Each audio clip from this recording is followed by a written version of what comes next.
partner. And then another important issue which was incorporated in the president's speech and also emphasized by President Jonathan is also to look into the private sector investment.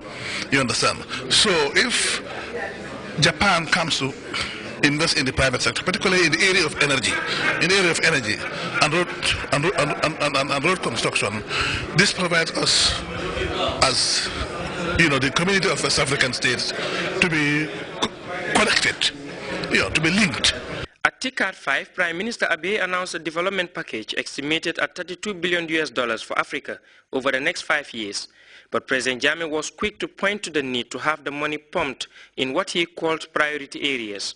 My emphasis was agro-processing and processing of our raw materials, be they crude oil, minerals, or agricultural produce. Because the only way we can liberate ourselves from the so-called world market, which has no headquarters, has no president, but is very powerful, is for us to make sure that we process our raw materials into finished products. Then only then would we be able to charge fixed prices for our produce. The basic components to achieving these objectives are peace and security, and the Japanese Prime Minister had promised to work closely with African leaders for a stable continent. With him was a strong delegation of business leaders ready to explore Africa's market. The Japanese have manifested huge interest in supporting ECOWAS in implementing some of these big projects that have been identified in these infrastructure areas. They relaxed over an official banquet, hinting everything had been successful or stable at the very least. This was also a meeting point for Japanese and African cultures, both in texture and bit. The combinations were considerable feats of diplomacy, as this one earlier on between Presidents Jammeh and Ernest Bai Koroma. The Sierra Leonean president had called on the Gambian leader on the sidelines of the summit shortly after his arrival. Abdunjai, Grts. Delegates from the ECOWAS sub-region are in Banjul for the 26th Ordinary Meeting of the West African Economic Monetary Agency's Technical Committee and the end-of-year statutory meeting. The two-day joint convergence, as Buba Sise tells us, is looking at a gamut of issues ranging from a single currency to unemployment. We'll be back to the Gambia after this break.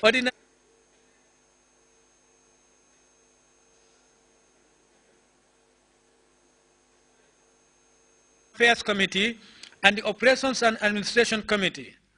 WAMA was created by the ECOWAS Authority of Heads of State and Government in Cotonou in July 1993 as an autonomous specialized agency of ECOWAS concerned with monetary cooperation and payment issues within the context of the economic and monetary integration process of the region. The agency and other community institutions involved in monetary cooperation have been collaborating with ECOWAS Commission to ensure the creation of a credible and viable monetary union in the region. Although the zone is saddled with a number of problems and challenges in pursuit of a common economic space, it is gratifying to note that the zeal manifested and the efforts geared towards a strong and sustainable macroeconomic performance by the respective member states is a clear indication of our commitment to the realization of a credible monetary union.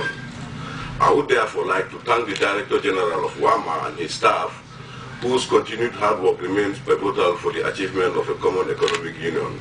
Professor Mohamed Ben Omar Njai is the Director General of WAMA.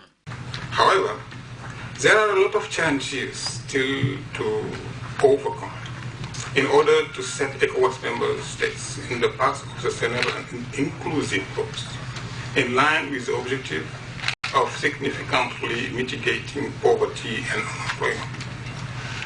These challenges emphasize indeed the increasing need to strengthen fiscal discipline and enhance fiscal and monetary policy coordination, as well as political good governance.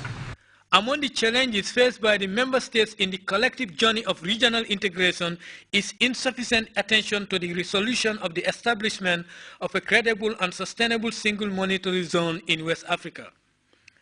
The question is why the need for a single currency.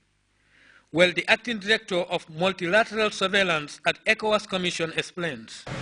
It is therefore important that all stakeholders, especially the Ministry of Finance, Trade and Regional Integration, as well as regional business associations, ensure that regional trade promotion is enhanced and sustained. ECOWAS Commission has been making concerted efforts to minimize the non-tariff barriers militating against free movement of persons and goods along the regional transit corridors. Forecast shows that the region will post the highest growth rate among the African regional economic communities, with a real growth rate of 6.3% in 2013 compared to 6.6% in 2012. In 2014, the region is predicted to post a growth rate of 7.1%. ECOWAS Commission is committed to encouraging all member states to enhance domestic resources mobilization, improve efficiency of the tax system to ensure that the tax yield is above the ECOWAS threshold of 20%, as well as rationalize expenditure towards poverty reduction and development programs. However, the road to microeconomic convergence has been characterized with a lot of hurdles. Buba SMCC, GRTS. Back with news from outside the Gambia after this break.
Welcome back. The Jewish Sabbath ended Saturday evening with Israelis receiving news of the death of their former Prime Minister, Ariel Sharon.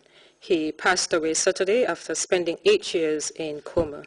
The Sheba Medical Center in Tel Aviv says that Sharon departed peacefully, surrounded by his family. He was 85 years old. CNN's John Verne spent a number of years reporting from Jerusalem, and he has more on the life of the former Israeli Prime Minister, known for his hardline stances on Palestinians. For better or for worse, at almost every major event in the history of modern Israel, Ariel Sharon was there. The man Israelis turned to when they thought they had no other choice. I can talk and I can look into the eyes of the citizens of Israel and convince them to make painful compromises. They called him the bulldozer, a fearless leader to his supporters who got things done. I was always worried about the destiny of the Jewish people. And it was clear that for the Jewish people to survive in this world, you have to stand up and fight. A bulldozer in a china shop to his critics. Sharon was the bloodiest of Israeli leaders. No scruples, no compunction, killing people, men, women, children, destroying homes, destroying trees and crops, stealing land. Born on a farm outside Tel Aviv, the son of Russian immigrants, he took the lessons from working the land to the highest office in Israel. He served bravely during Israel's War of Independence and quickly rose through the ranks. He was well liked by Israel's founding fathers. He was tall, he was handsome, he was blonde, and he was thin at the time. And they looked at him, and this is what we have produced in this land, this new Jew. But controversy was never far away.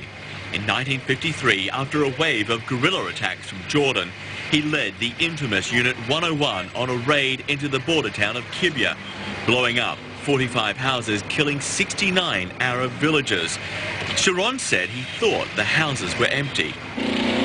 By June 1967, he was back at war. now a general leading his tank battalion to a crushing victory over the Egyptians in the Sinai during the Six-Day War.